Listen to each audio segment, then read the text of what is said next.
अस्सलाम वालेकुम जी। National security की जो कॉन्फ्रेंस या ब्रीफिंग थी उसके हवाले से हमारा एक वीलॉग पहला गया। वो उसके अंदर हमने ब्लड प्रेशर की गोली नहीं खाई हुई थी और वो बहुत ही ज़्यादा मसाला हो गया उसके अंदर। और फिर मुख्तलिफ दोस्त अहबाब के फ़ोन आए, एक आध उनका भी फ़ोन आया, वो हैं भाई ये आपने क्या किया है, मैं आपको डिसोन कर रहा हूँ। मैंने कहा नहीं सर जी, वो उस दिन ब्लड प्रेशर की दवाई नहीं खाई हुई थी, हमने ठेका लिया हुआ तुम्हारी ब्लड प्रेशर की दवाई का। मैं कहा बड़ी सस्ती मिलती है, पहुँचा दिया करो। कहना नहीं, ये आप गलत कर रहे हैं, ये आपने गलत किया, इसकी आप माजरत करें। मैं कहा जी अब तो हो गया, आप माफ़ी मांग लेता हूँ आपसे।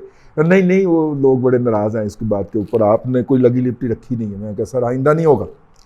तो मैंने कहा इसमें से कोई पॉजिटिव चीज़ें जो हैं वो बरामद की जाएँ। वो साहब नाराज़ हो गए यार, तो इसलिए हमने आज पॉजिटिव बातें करनी, ठीक है।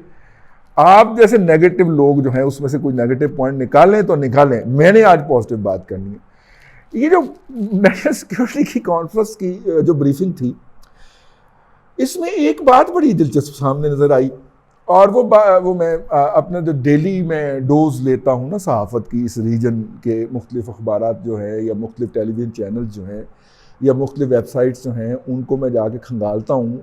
तो वहाँ से फिर कुछ चीज़ें ऐसी मिल जाती हैं, जिस तरह आजकल बगराम के हवाई अड्डे में जो कचरा फेंक के गए अमेरिकन, उसको जाके जब अफ़गानी फरोलते हैं तो उसमें से बहुत सारी बातें मिल जाती हैं, बहुत सारी चीज़ें मिल जाती हैं। तो इस तरह उनसे भी बहुत सारी चीज़ें मिल जाती हैं। तो मैं फरोल रहा था जी वो।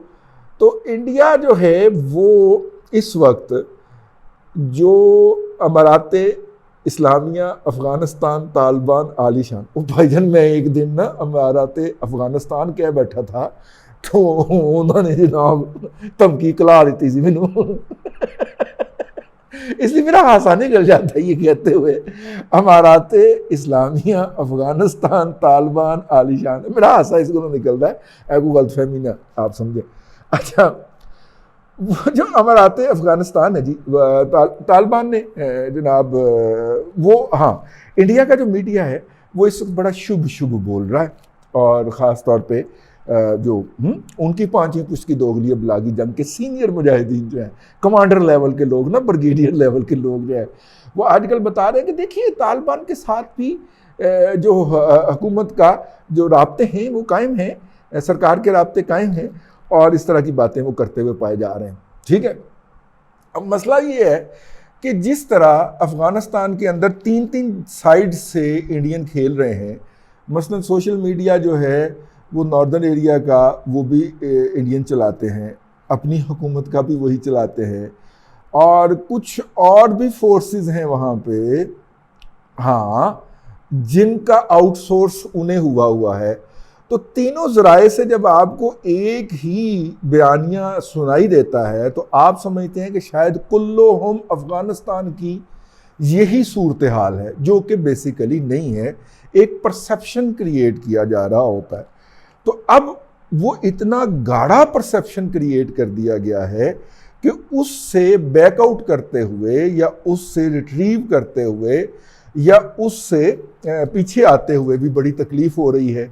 और हर मुआशरे के अंदर बहुत सारे लोग मेरे जैसे होते हैं कि जो कैसा बियांका की तरह पिछले महाज के ऊपर ही डटे होते हैं, हालांकि जहाज़ फटने वाला होता है, ठीक है, तो लेकिन वो उसी महाज पे डटे रहते हैं क्योंकि उन तक इत्तला नहीं पहुंचती, ठीक।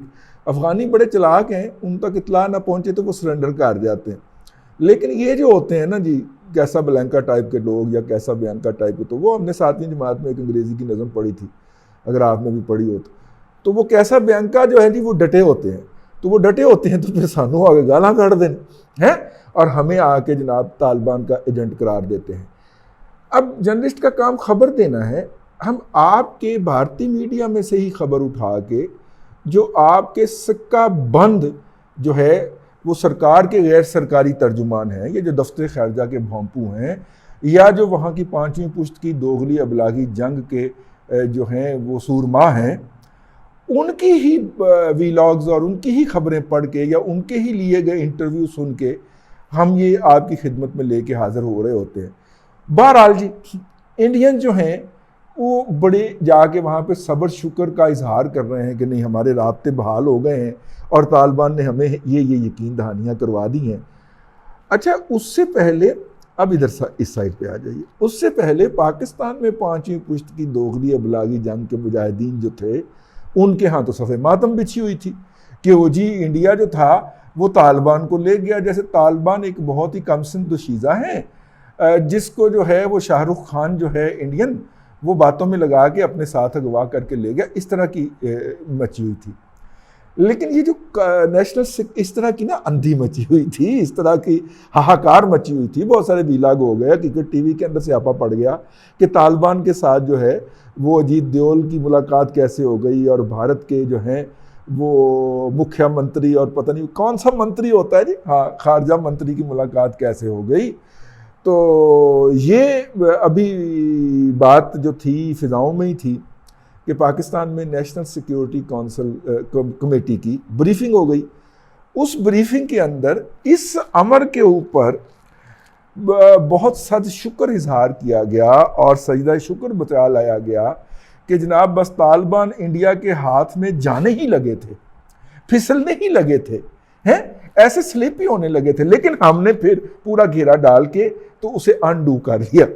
यानी इधर वाले भी खुश ने कि जनाब तालिबान का इंडिया से राब्ता हुआ, लेकिन वो नहीं हुआ जिसका खतरा था। तो मुझे इस पे याद आया कि यार ये तालिबान कैसी तो शीज़ा है जिसने इंडियन को भी राजी कर लिया और इधर भी राजी कर लिया, नंबर 1 को भी राजी कर लिया। ये क्या कमाल की दोशीज़ा है, क्या उश्वा तराजियां हैं इस दोशीज़ा की जो सबको राजी रखी जा रही है। ऐसे सोच के मेरा हासा ही नहीं रुकन दिया। इंडिया और पाकिस्तान दोनों तालिबान के साथ अपने रवाबत के हवाले से बहुत मुतमईन है। इंडिया ये समझता है कि उसने पाकिस्तान का पता काट दिया है और पाकिस्तान ये समझता है कि इंडिया घुसने लगा था, हमने नहीं घुसने दिया। मुझे वो मुनव्वर शरीफ और रंगीला की ना पुरानी पंजाबी की ब्लैक एंड वाइट फिल्मों में जब वो दोनों एक ही खातून को लाइन मार रहे होते थे और फिर वो जो हरकतें करते थे, अल्लाह की कसम मुझे वो याद आ गया, मेरा हासा ही नहीं रुकन दिया कि यार आप उनकी डिप्लोमेसी चेक करें जरा, है जी। और उन्होंने उधर भी इधर भी ओडिया मकबूल जान साहब बबलियां मार रहे, ठीक है, और उधर भी जो है वो शेरवानी साहिबा जो है वो इंटरव्यू करते हुए जनाब बड़के लगा रही हैं कि हाँ हमने पाकिस्तान को कर दिया। तो ये बड़ा अजीबोगरीब और हासा किस्म का जो है कि तालिबान लम्हे मौजूद में इंडिया और पाकिस्तान दोनों को मुतमईन रखे हुए हैं। संजीदा नोट पे जरा बात हो जाए, वैसे संजीदा हुआ नहीं जाता इस तरह के मौजू के ऊपर। मेरा ख्याल है ये बहुत पॉजिटिव बात है। पॉजिटिव बात इसलिए है कि इसका मतलब ये है कि वो इन दोनों कुव्वतों के या इन दोनों ममालिक के या इन दोनों ममालिक की इस्टेब्लिशमेंट के प्रॉक्सी या सेटेलाइट नहीं है। अब वो एक कुव्वत के तौर पे, एक फोर्स के तौर पे उनके साथ इंटरेक्ट कर रहे हैं, नेगोशिएट कर रहे हैं, ठीक है। इसलिए वो उनको कुछ यकीन दहानियाँ करवा पा रहे हैं। इसका मतलब ये है कि भारत का वो प्रोपेगेंडा भी गलत साबित हो गया कि ये जो तालिबान हैं ये तो हाथ की घड़ी हैं और जेब की छड़ी हैं, और नहीं, हाथ की छड़ी और जेब की घड़ी हैं पाकिस्तान के या पाकिस्तान के अदारों की, तो लिहाजा इनके ऊपर तो इतबार नहीं किया जा सकता।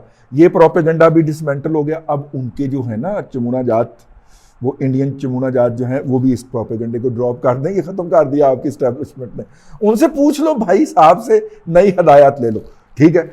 और वो जो है, और इधर वाले जो हैं वो जनाब जैसे ही काबुल फतह होगा और उसके बाद फौजें और घोड़े डगा श्रीनगर की तरफ रवाना हो जाएंगे, ये इधर वाले ये प्रोपेगेंडा भी बंद कर दें, नॉर्मल इंसानों की तरह बिहेव करना और एक दूसरे के साथ इंटरेक्ट करना शुरू करें। यही इस लम्हा मौजूद में हो रहा है और यही हुआ है। वैसे तालिबान ने कीती सुथरी है, दोनों राजी रखा है। अल्लाह आपको आसानियाँ अता करे और आसानियाँ खल्क़े खुदा में तकसीम करने की तौफीक अता करे।